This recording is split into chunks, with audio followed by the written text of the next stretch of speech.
Hello दोस्तों। मैं आप सभी लोगों का अपने यूट्यूब चैनल पर स्वागत करता हूं। दोस्तों, आज के वीडियो में हम जो बात करेंगे वो ये बात करने वाले हैं कि हम एसएससी की किसी भी एग्ज़ाम में, जैसे एसएससी सीएचएसएल, एसएससी सीजीएल और एसएससी एमटीएस, जो भी एग्ज़ाम होते हैं उन सब में हम लोग, मेरा मकसद ये है कि भाई 75% से प्लस स्कोर रॉ मार्क्स किस तरह कर सकते हैं। यदि इजी शिफ्ट है तो हमें 170 प्लस भी कर सकते हैं, लेकिन यदि हार्ड शिफ्ट आ जाती है हम लोगों की तो उसमें भी यदि हम 150 प्लस करना चाहें तो उसके लिए मैंने एक वीडियो तैयार की है। तो इस वीडियो में मैं केवल आप लोगों के साथ जो भी सब्जेक्ट्स प्लस उनके लिए क्या सोर्स यूज़ करना है उसकी बात करूँगा। इसके बाद मैं एक वीडियो और बनाऊँगा जिसके अंदर हम टेस्ट की जो एनालिसिस, जो हम टेस्ट सीरीज देते हैं, टेस्ट देते हैं, उसके बारे में हम बात करेंगे। तो पहले इस वीडियो में हम बात करते हैं कि हमें किस तरह 150 प्लस स्कोर के लिए क्या क्या सोर्सेज यूज़ करने हैं और किस तरह पढ़ाई करनी है। ठीक है दोस्तों, चलिए देखिए, हमारे जो चार सब्जेक्ट्स हैं ये सभी को पता है: इंग्लिश, क्वांट, जीएस एंड जीए।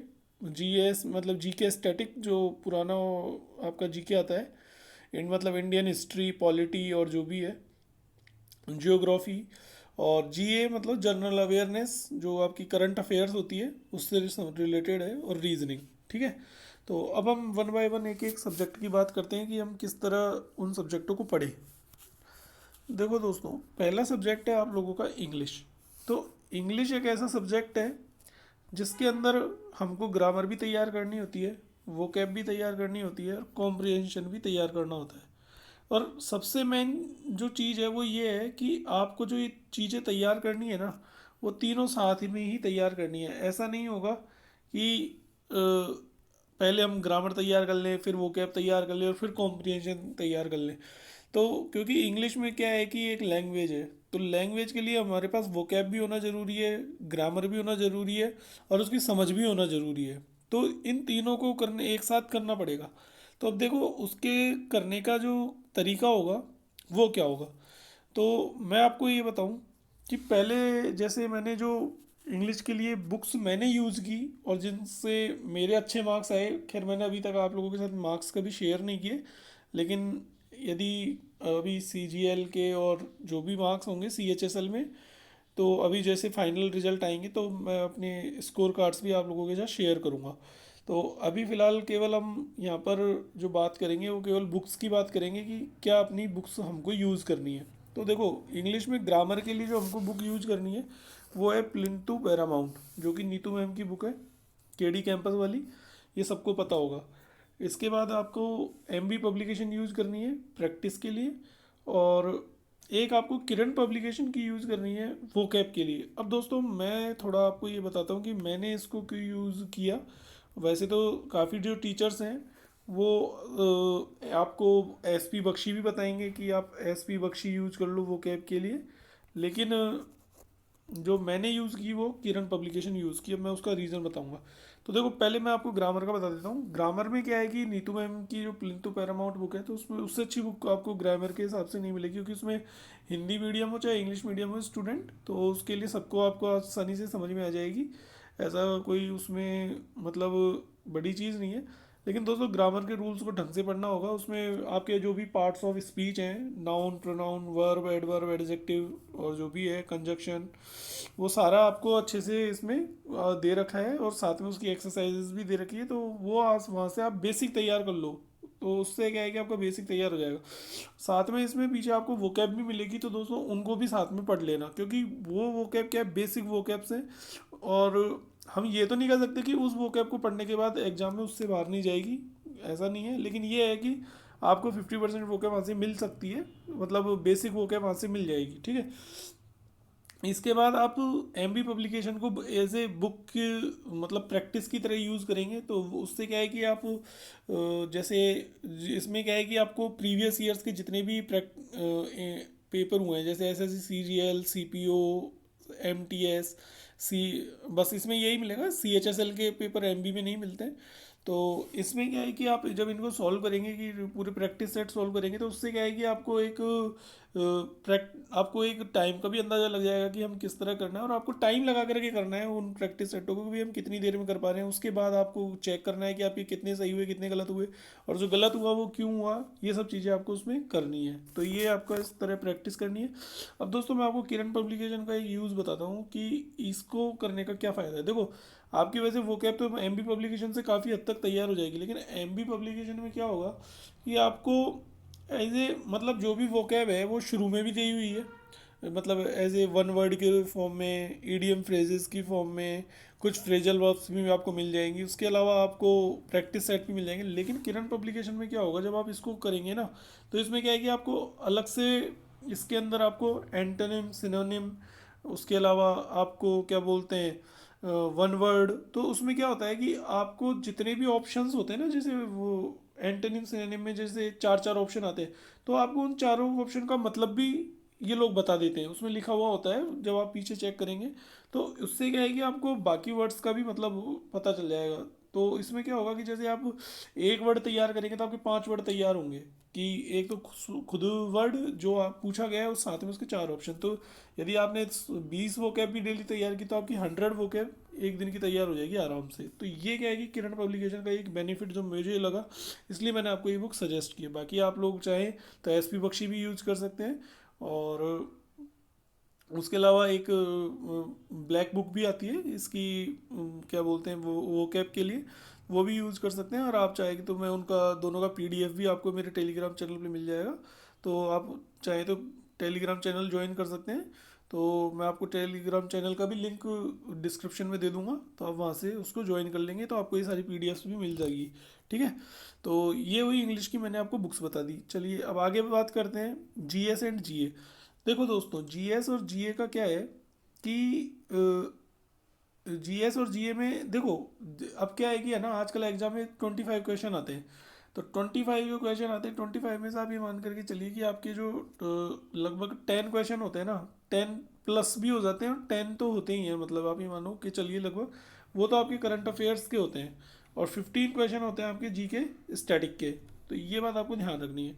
अब देखो, जो ये 10 क्वेश्चन होंगे ना करंट अफेयर्स के, ये अभी फिलहाल एसएससी का जो पैटर्न है वो वन लाइनर है, मतलब वो वन लाइनर आपसे पूछते हैं। तो अब आप इसमें 10 क्वेश्चनों को कैसे करने का, एक मैंने जो किया, मैंने क्या किया है कि आप भाई आप इतना टाइम नहीं होता है कि हम जैसे एक एक घंटे 1.5 2 घंटे का करंट अफेयर्स का आप वीडियो देखें उनको पढ़ें।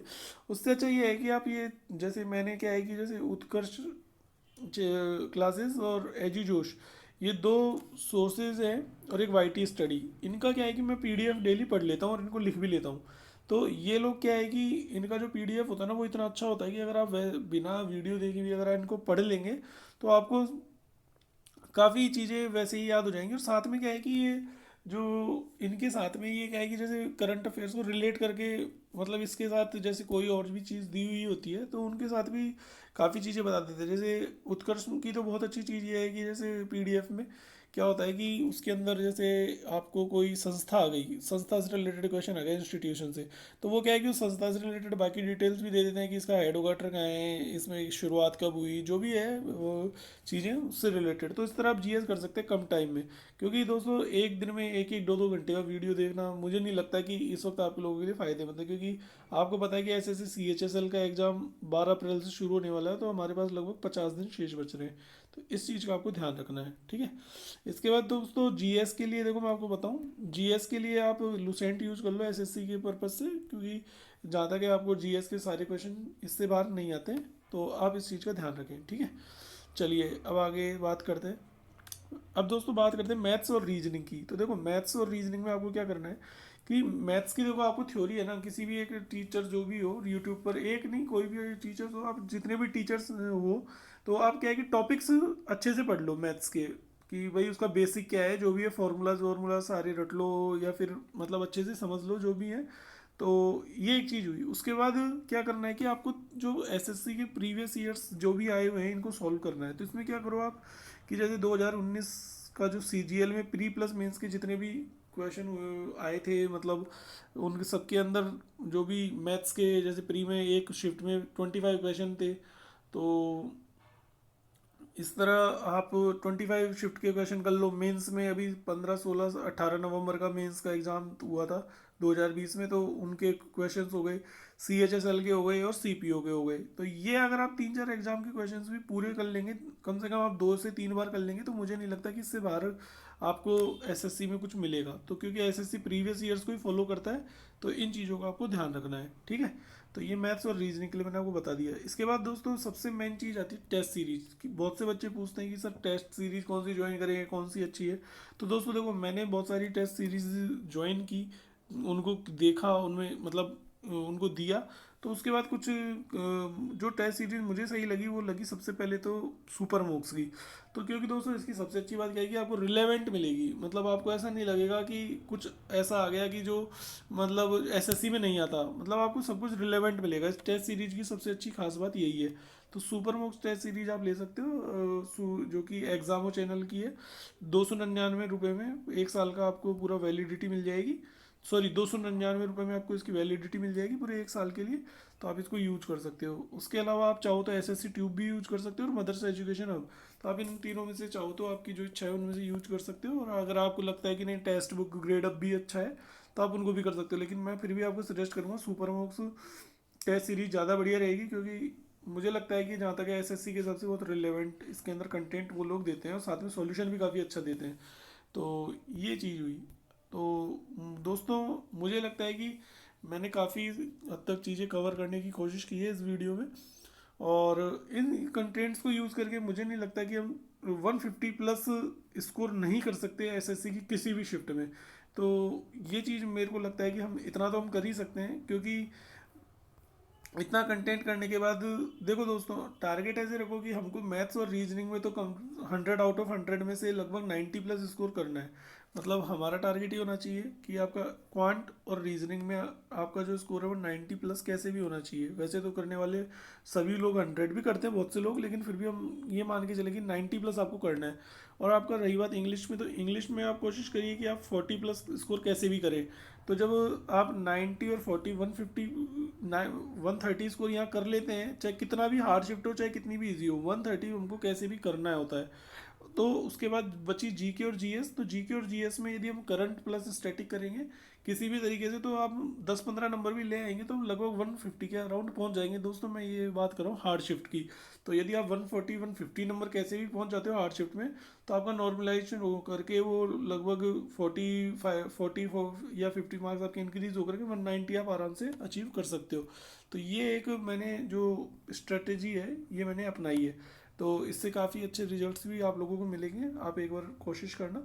अब इसके बाद अगले वीडियो में हम बात करेंगे कि हम टेस्ट को कैसे अटैम्प्ट करें, कि मतलब हमको जो टेस्ट देते हैं उसको हम अटैम्प्ट कैसे करें कि हमारा जो स्कोर है वो काफ़ी अच्छा हो, और जो टाइम है वो भी कम लगे, और पेपर भी सॉल्व कंप्लीट हो। तो मैं अगले वीडियो में आपको टेस्ट अटैम्प्ट करने का एक पूरा वो बताऊंगा कि टेस्ट को किस तरह अटैम्प्ट करना है, ठीक है दोस्तों। तो मुझे लगता है कि ये वीडियो इतनी ज़्यादा लंबी करने से फ़ायदा नहीं है, तो ये सब चीज़ें मैंने आपको बता दी, ठीक है। Okay, bye bye.